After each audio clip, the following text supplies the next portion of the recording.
네, 오늘 말씀 제목은 날마다 누리는 하나님의 선물입니다. 전도서 5장으로 넘어왔습니다. 전도서는 헤벨, 그러니까 헛되다는 말이 이렇게 계속해서 나오죠. 인생의 헛됨을 말하지만 인생의 헛됨을 알기에 헛되고 허무한 인생이 되지 말아야 한다는 것을 역설적으로 말해주고 있습니다. 또 그것을 알려주는 바로 성경이죠. 먼저 지난주일 나눈 말씀을 좀 보도록 하겠습니다. 한번 복습해 보도록 하죠. 위로자에 대한 말씀을 나누었죠. 참된 위로자는 어떤 사람인가요? 위로자의 특징 세 가지를 나누었습니다. 첫째는 위로자는 일으켜주는 사람입니다. 낙심해 있고 좌절해 있는 사람을 보면은 일으켜주는 사람입니다. 그 예로 선한 사마리아인을 들었습니다. 여러분 기억하시죠? 여러분 힘들 때 챙기는 사람이 진짜 친구요, 위로자입니다. 어려운 일 당하고 그 힘든 일인데 그럴 때 친구의 진 면모가 드러나고 그 사람이 정말 참된 위로자죠. 둘째는 따뜻하게 해주는 사람입니다. 살아가면서 마음을 나눌 수 있는 사람이 있어야 돼요. 그 마음을 나눌 수 있는 사람이 있다. 그럼 참된 위로자를 가지고 있는 것입니다. 셋째, 세상과 맞설 수 있게 해주는 사람이라고 했죠. 세상과 맞설 수 있게 해주는 사람. 즉 함께 힘이 되어서 죄와 악과 맞서는 사람입니다. 한 사람이면 패하거니와 두 사람이면 맞설 수 있다. 세 겹줄은 쉽게 끊어지지 아니하니라. 세 겹줄. 완전수라고 말씀드렸죠. 완전하신 제3의 도움. 예수님이 계셔야 맞설 수 있는 것입니다. 서로에게 위로자가 되어야 하지만은 그 안에 예수님이 계셔야 합니다. 어느 모임이든 그 안에 예수님이 계셔야 합니다. 우리 온누리 교회 교우들은 서로에게 위로자가 되시기 바랍니다. 실패하고 좌절했으면 모른 체 하지 말고 일으켜주고 또 외롭고 힘든 자가 있으면 마음을 따뜻하게 해주고 또 함께 힘이 되어서 죄와 악과 맞서는 그런 사람들이 되시기 바랍니다. 지난주 우리 나눈 말씀을 간단하게 서로 복습해 보았습니다. 오늘은 좀 헤비한 주제인데 재물, 그러니까 특별히 돈에 대한 이야기를 나누도록 하겠습니다. 일반적으로 사람들은 돈이 만족을 줄 수 있고 자신의 인생을 보장해 준다고 생각합니다. 여러분 그렇게 생각하시나요? 아니라고 생각하시는 분도 있고 또 그러라고도 생각하는 분도 있는 것 같습니다. 그러나 오늘 지혜자는 10절, 11절에 이렇게 말하고 있습니다. 은을 사랑하는 자는 은으로 만족하지 못하고 풍요를 사랑하는 자는 소득으로 만족하지 아니하나니 이것도 헛되도다. 세 번역으로 읽어보겠습니다. 부자가 된들 무엇하랴. 돈 좋아하는 사람은 돈이 아무리 많아도 만족하지 못하고 부를 좋아하는 사람은 아무리 많이 벌어도 만족하지 못하니 돈을 많이 버는 것도 헛되다.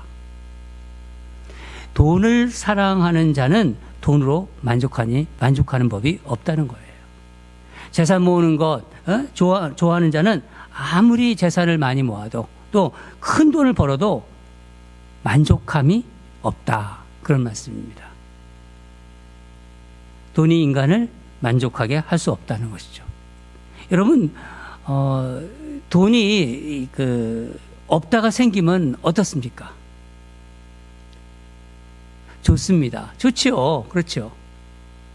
저는 돈이 제 삶을 편안하게 해준 것을 처음으로 실감한 적이 있습니다.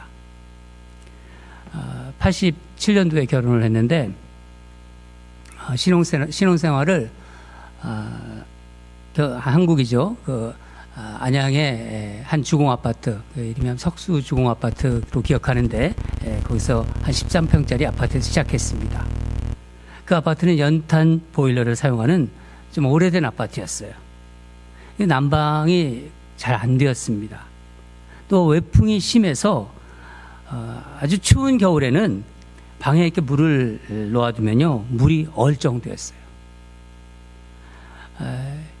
보다 못해 우리 돌아가신 우리 장인어른께서 좀 돈을 좀 보태주셔서 난방이 좀 잘 되는 서울의 아파트로 이사했습니다.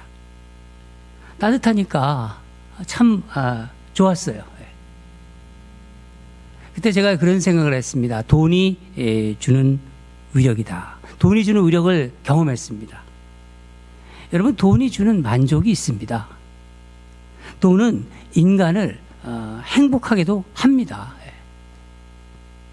그러면 여러분, 돈이 많아지면 많아질수록 우리를 만족시키고 더 이렇게 행복하게 할까요? 그렇지는 않은 것 같습니다. 오늘 본문에서 코엘럿, 이 지혜자는 이렇게 말합니다. 돈이 많은 것이 무슨 의미가 있나? 그걸 물어봅니다. 11절 이렇게 말합니다. 눈으로 보는 것 외에 무엇이 유익하랴? 돈이 많은 것은 사실 구경거리에 불과하다 하는 그런 의미예요. 여러분, 돈의 소유가 어느 정도를 넘어가잖아요. 넘어가면요, 돈 많은 게 그렇게 실감나지 않다고 합니다. 좀 다들 경험이 없으신 그런 표정들인데, 여러분에게 누가 1억 불을 주면서 하루에 쓰라고 하면은 다 쓰실 수 있으세요? 만약 한 사람은 100억 불, 뭐 예를 든다는 것이죠. 가정해 보는 것입니다. 한 사람은 1000억 불 가지고 있다면은 두 사람의 그 돈을 쓰는 이게 큰 차이가 날까요? 단지 숫자상으로 한 10배를 더 가지고 있는 거예요. 돈의 소유가 어느 정도를 넘어가면 눈요기에 불과하다는 겁니다. 여러분, 한번 생각해 보세요. 돈이 많이 있습니다. 그런데 세상 떠날 때 그거 다 가지고 갈 수도 없고, 가지고 간다 한들 무슨 소용이 있겠습니까? 땅도 그래요. 아무리 정말 큰 땅, 끝도 보이지 않는 땅을 내가 가지고 있다. 그 땅 다 밟아보지도 못하잖아요. 12절에 부자는 그 부요함 때문에 자지 못하느니라 하고 합니다. 그러니까 잠도 편히 자지 못한다는 거예요. 어느 목사님이 이런 말을 했습니다. 사람들이 부자가 되면 제일 먼저 하는 일이 집 담을 높인다예요. 더 담을 높게 한다는 겁니다. 그리고 보안 시스템, 그러니까 시큐리티라고 하죠. 보통 이 보안 시스템을 강화한다고 합니다. 왜냐하면 지켜야 될 게 많으니까. 그러나 가진 게 없는 사람은 잠을 달게 잡니다. 여러분, 어젯밤 잘 주무셨죠? 네. 저도 잘 잤습니다. 여러분, 역사상 솔로몬처럼 부유했던 왕은 없었어요. 전도서 2장에 나만큼 많이 가지고 누려본 사람이 있냐고 물어볼 정도입니다. 그러나 솔로몬이 뭐라고 합니까? 그것도 헛되이 바람을 잡는 것이다. 그 많은 돈이 만족을 주지 못했다는 고백입니다. 예수님께서 누가복음 12장 15절에서 이렇게 말씀하셨어요. 사람의 생명이 그 소유에 넉넉한 데 있지 아니하니라. 왜 그런 말씀을 하셨을까요? 우리 생명, 한 생명이 천하보다 귀하기 때문입니다. 여러분요, 돈은 있다가 없고 없다가 있는 것이 바로 돈입니다. 여러분, 재물은요, 갑자기 돈이 많아졌는데 또 갑자기 사라지는 게 바로 재물이에요. 14절에 그 재물이 재난을 당할 때 없어지나니 비록 아들을 낳았으나 그 손에 아무것도 없다. 여러분, 재물은 한 번의 실수로 다 그 재물이 날아갈 수도 있는 거예요. 투자를 잘못하잖아요. 또 사기를 당하면 한순간에 사라집니다. 날아갑니다. 자식에게 아무것도 줄 수가 없지요. 15절을 보면은 그가 모태에서 벌거벗고 나왔은즉 그가 나온 대로 돌아가고 수고하여 얻은 것을 아무것도 자기 손에 가지고 가지 못하리니. 한자성어로 인생은 공술의 공수고 공술의 공수고란 말이 있습니다. 빈손으로 왔다가 빈손으로 간다. 여러분, 욥을 아실 것입니다. 욥은 동방의 부자였어요. 근데 그 많은 재산을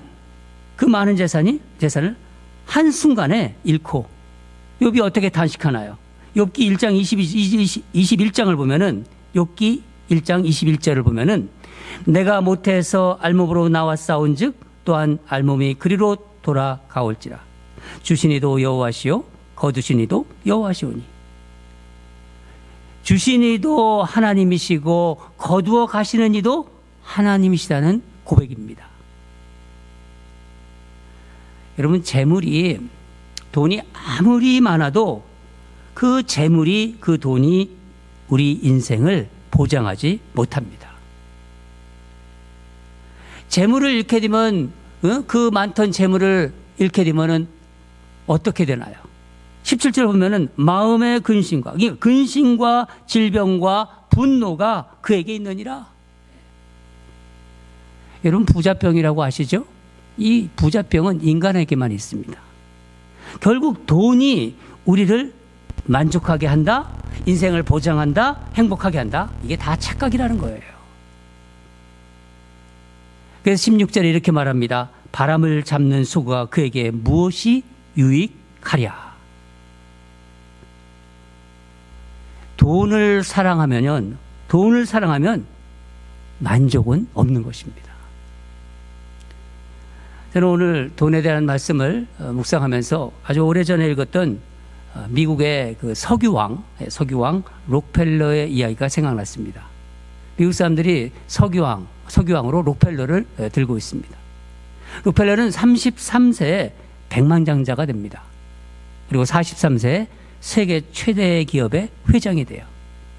54세에 억만장자가 됩니다.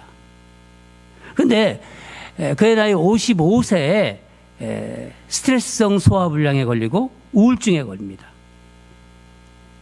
거기다가 머리카락과 눈썹이 이제 빠지면서 몸이 점점 야위어가는 알로피셔라는 병에 걸립니다.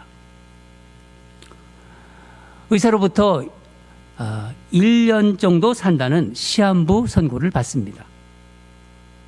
돈을 세상에서 가장 사랑했던 록펠러는 그 많은 돈도 정말 이제 죽음을 앞두고 아무 힘이 없구나.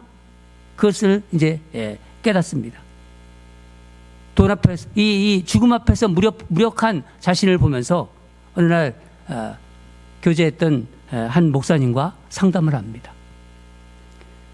그리고 세상을 떠나기 전에 무언가 의미 있는 일을 하기로 마음을 먹고 또 이제 결단을 합니다. 그 록펠러는 보육원과 이제 도서관을 세우기 시작하고 가난한 사람들을 돕는 일에 전념해요. 정말 놀라운 것은 1년밖에 살 수 없다던 록펠러가 98세에 세상을 떠납니다. 병에 걸렸지만 살아있는 동안 그가 한 일을 보면은 일단 록펠러 재단을 설립해서 가난한 자를 위한 의료사업에 재산을 헌납했어요. 뉴욕 맨하탄 시민들에게 무료로 수돗물을 공급하고 무려 24개의 대학을 세웠습니다.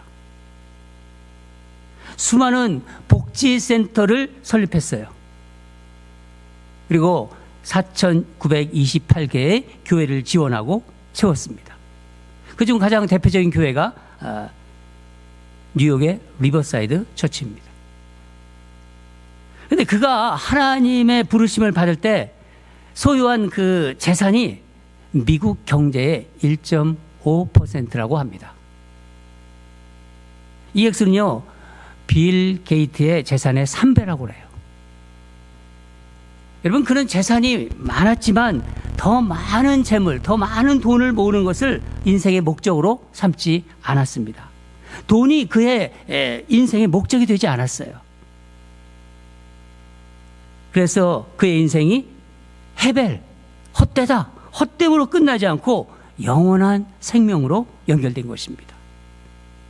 여러분, 돈이 하나님 안에서 그 도구가 되면은요, 그 많은 부도 헛된 것이 되지 않고 또 의미 있고 가치 있는 것이 될 수 있는 것입니다. 중요한 것은 돈이 우리 인생의 목적이 되지 말아야 한다는 것입니다. 그러면 이 재물, 이 돈에 대한 우리 생각이 어떠해야 할까요? 한 두 가지만 생각해 보겠습니다. 첫째는 돈은, 이 재물은 하나님이 공급하신다는 생각입니다. 그러니까 돈과 이 재물은 하나님이 공급하신다고 생각하는 거예요. 18절, 하나님께서 그에게 주신 바라는 말이 나옵니다. 여러분, 하나님 자녀는 하나님이 먹이세요. 우리가 자식들을 기르고 먹이는 것처럼 하나님 백성, 하나님 자녀는 하나님이 먹이십니다. 예수님이 마태복음 6장 26절에 이렇게 말씀하셨어요. 공중의 새들도 너희 하나님이 기르신다. 그런 하나님이신데 하나님 자녀를 당연히 먹이지 않으시겠습니까? 이스라엘 백성이 광야 생활할 때, 광야 그야말로 아무것도 없는 광야입니다. 아무것도 없는 광야에서 하나님이 뭐를 내려주셨습니까? 매일 만나를 하늘에서 내려주셨습니다. 만나가 뭡니까? What is it? What is it? 이게 뭐야? 만나. 그 만나가 바로 그 뜻입니다. 이게 뭐지? 마태복음 6장 30절 보면은 내일 아궁이에 던져지는 들풀도 하나님이 이렇게 입히시거든 하물며 너희일까 보냐? 예수님께서 하신 말씀이에요. 하나님이 저 바깥에 이름 모를 들풀도 입히시는데 당연히 하나님 자녀를 입히십니다. 그런데 왜 우리는 하나님이 자녀인데 왜 돈 걱정을 하고, 왜 돈을 벌어도 그렇게 만족하지 못할까요? 하나님께서 우리를 먹이시고 입히신다는 것을 잊고 살기 때문이에요. 아까도 말씀드렸지만은 우리가 돈이 많으면 돈이 그 많은 그만큼 우리를 행복하게 할까요? 그렇지 않습니다. 돈이 주는 편안함이 있죠. 돈이 주는 유용함이 있죠. 그러나 돈이 많다고 거기에 진정한 행복은, 진정한 만족은 없습니다. 왜 그럴까요? 예수님께서 알려주셨어요. 예수님께서 말씀하셨습니다. 마태복음 16장 26절을 보면은 사람이 만일 온 천하를 얻고도 제 목숨을 잃으면 무엇이 유익하리요? 사람이 무엇을 주고 제 목숨과 바꾸겠느냐? 이게 무슨 말씀인가요? 사람이 천하보다 귀하기 때문에 그보다 덜 귀한 세상 재물로 아무리 채워도 만족시킬 수 없다는 거예요. 네. 돈이 있으면은 사는데 좀 편하겠지요. 그러나 돈이 우리에게 진정한 평안은 주지 못해요. 여러분, 돈은 결국 내가 누구인지를 아는 것과 연결되어 있는 거예요.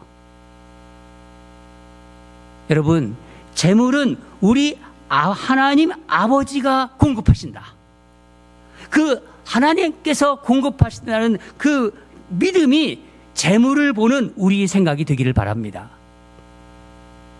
두 번째는 인생에서 얻는 모든 열매는 하나님이 주시는 선물입니다. 우리 그런 생각이 있어야 됩니다. 일하고 수고해서 열매를 얻는 거 우리 뭐 당연한 것으로 생각하죠. 그렇죠. 그러나 꼭 그렇지만은 않습니다. 농사를 지어보신 분들은 아마 아실 거예요. 밭에 씨를 뿌리면 열매를 거둔다는 말은 그냥 자연스러운 현상만은 아니에요. 저희 할아버지는 농사를 지면서 한 번은 저에게 이런 말씀을 해주셨어요. 강황아, 봄에 씨를 뿌린다고 가을 추수 때 다 거두는 건 아니야. 추수는 농사꾼의 힘만으로는 되지 않아. 복이 있어야 한다. 그런 이야기를 해주셨습니다. 누군가의 도움이 필요하다는 것입니다. 여러분, 회사에서 우리 일하죠. 회사를 다니고 또 회사에서 일하면 당연히 월급을 받는 것으로 생각해요. 그러나 못 받을 수도 있는 거예요. 받는 것이 사실 복입니다. 여러분이 목회하는 것도 마찬가지입니다. 열심히 목회하고 또 사역하면 성도들이 다 은혜 받고 성도들의 삶에 열매가 주렁주렁 열리고 맺히나요? 꼭 그렇지만은 않습니다. 열심히 해도 안 되는 것이 있다는 거예요. 그러나 그런 가운데도 열매가 있다면 그게 복이고 은혜지요. 우리가 인생의 열매를 거둘 때는요, 내 능력, 내 노력만으로 되는 것은 아니란 것입니다. 그래서 전도자는 이렇게 말합니다. 18절을 보면은 일평생 먹고 마시며 해 아래에서 하는 모든 수고 중에 그러니까 즐거움이죠. 즐거움을 보는 것이 선하고 아름다움을 내가 보았노니 그것이 그의 몫이로다. 19절에는 제 몫을 받아 수고함으로 즐거워하게 하신 것은 하나님의 선물이다. 우리가 인생에서 즐거워하는 것, 그 어떤 것을 통해서 즐거움을 갖는 것, 그게 다 하나님이 선물이라는 거예요. 이게 구체적으로 무슨 말씀인가요? 만족과 행복, 우리가 인생을 살아가면서 그 만족을 누리고 행복한 것은 내 능력에 달려있는 것이 아니라 하나님이 주시는 선물이다. 여러분, 재물도 마찬가지고 돈도 마찬가지입니다. 나에게 주어진 모든 재물, 나에게 주어진 모든 돈도 하나님이 주신 선물로 받아들이는 사람이 행복한 사람이에요. 여러분, 돈을 사랑하는 사람은 절대로 그 인생에 만족감이 없습니다. 사실 우리는 날마다 주시는 하나님의 복, 하나님의 선물로 살아가고 있는 거예요. 우리가 그것을 그때그때 순간순간 느끼질 못하고 있는 것이지. 사도 바울도 자신의 만족, 인생에서 자신의 어떤 만족과 행복을 이렇게 고백했습니다. 고린도후서 6장 10절을 보면은 근심하는 자 같으나 항상 기뻐하고 가난한 자 같으나 많은 사람을 비워하게 하고 아무것도 없는 자 같으나 모든 것을 가진 자로다. 어떻게 보면 그리스도인의 행복을 사도 바울은 고백한 것입니다. 다윗은 하나님의 마음에 합한 다윗이 시편 23편에 자신의 인생을 돌아보며 이렇게 고백했습니다. 내 잔이 넘치나이다. 내 잔이 넘치나이다. 인간의 만족과 행복은 주님 안에 있는 것입니다. 하나님이 주시는 은혜고 하나님이 주시는 선물이죠. 사랑하는 여러분, 지혜자는 오늘 본문 마지막 20절에서 자기 생명의 날을 깊이 생각하지 말라고 합니다. 자기 생명의 날을 깊이 생각하지 마라. 내가 얼마나 더 살지? 내가 어떻게 됐지? 생각해봐도 의미가 없다는 얘기예요. 하나님은 우리가 행복하게 살기를 원하십니다. 하나님이 알고 계시고 하나님이 그때그때 주시는 기쁨이 있다는 거예요. 하나님은 우리가 행복하게 살기를 원하십니다. 하나님이 먹이시고 입히신다는 것을 여러분 잊지 마시기 바랍니다. 그 믿음이 있어야 누릴 수 있는 거예요. 하나님이 주시는 것을 누릴 수 있는 것입니다. 저는 오늘 말씀을 예수님 말씀으로 마무리하고 싶습니다. 내일 일을 위하여 염려하지 말라. 내일 일은 내일이 염려할 것이요. 내일 다 미뤘다가 오늘 염려하지 말고 내일로 다 미뤘다가 염려하다 걱정하라 그런 얘기가 아닙니다. 내일 염려하라는 말이 아니에요. 하나님이 주관하시는, 하나님이 내일도 주관하시잖아요. 그 하나님이 주관하시는 내일이 맡아서 한다는 겁니다. 여러분, 우리가 인생에서 땀 흘린 만큼 거둘 수 있도록 하나님이 선물로 주셔요. 날마다 하나님이 주시는 선물을 누리며 사는 저와 여러분이 되기를 주님 이름으로 축원합니다. 우리 다 같이 기도하겠습니다. 사랑하는 하나님 아버지, 전도자를 통해서 오늘 재물에 대해서, 돈에 대해서 말씀해 주심에 감사드립니다. 돈이 인생에서 필요하고 또 우리에게 만족을 준다는 거 우리